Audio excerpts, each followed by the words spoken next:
So I want to talk about this kind of end point of Claremont with Uncanny and technically X Factor. A lot of it happens in this handful of issues where the art is all over the place, and we're dealing with the Savage Land and Magneto coming back and this kind of place setting for X-Men 1.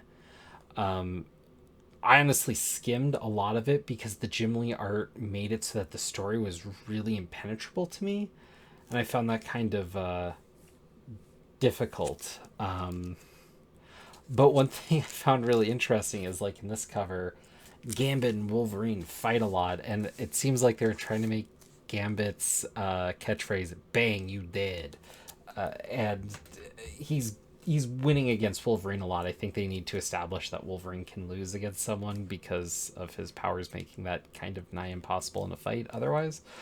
But that continues a lot through the Muir Island saga. So the first two are in Uncanny, and we have all these mutants from Muir Island. So it's a lot of who ends up being on X Factors. So Strong Guy, Multiple Man, Polaris are all being used by the Shadow King, and more his influence is growing, and they need to fight that, which is a decent plot. But this, like, taking over your enemy through nefarious means at this point has become such a tired, treaded thing that Claremont has done so many times that it loses a lot of its weight.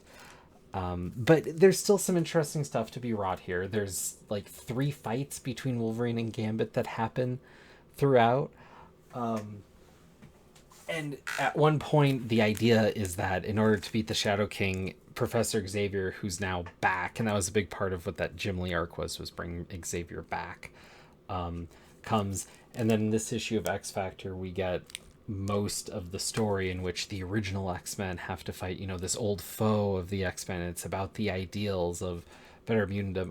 I don't think it pans out very well, but there's some interesting stuff to be had. And then Legion is being used against Xavier in a way because it's his forgotten son, and they actually haven't made much hay about that. It was like dropped. There's been a couple like seeds throughout tons of comics at this point, and then here's this big fight, and really at the end, I don't know. And then here we get resolution to the story, but there's so many characters that make the plot happen that it's just a brawl. It ends. There's no real character work or anything happening because everybody isn't themselves that's being antagonistic, which ruins any actual character development that could have come from the story. Not that that's a huge problem. I mean, this is a small story to move things forward, but it's not the most compelling for that. And then what's fascinating to me,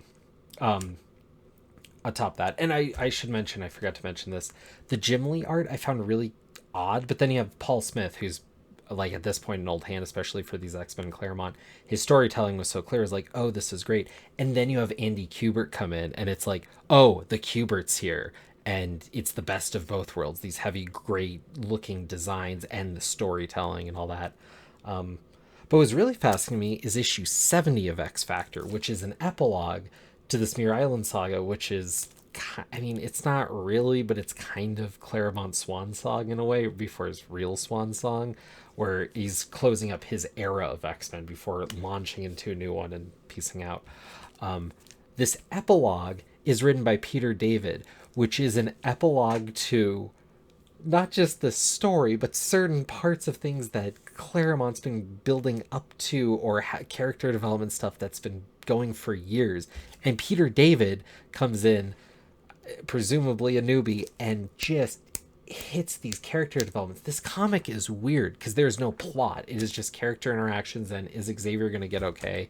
Except there's no worry for that on our part because we're seeing Xavier go on this mental journey, like trying to piece together like what happened to X Factor. He's like, when I left, they were all my sweet little kids, and now Archangel's a monster, and what happened with Beast? I guess that's back to where he was, but it's back and forth.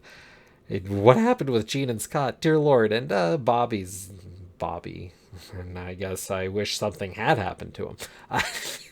And And then you have this, and you have stuff with Rogue and Mystique, and then you have the slight developments of what's going to be the new X Factor team coming in, including a weird moment with Polaris and Guido that's like this cheesecake thing that's a nice moment of levity.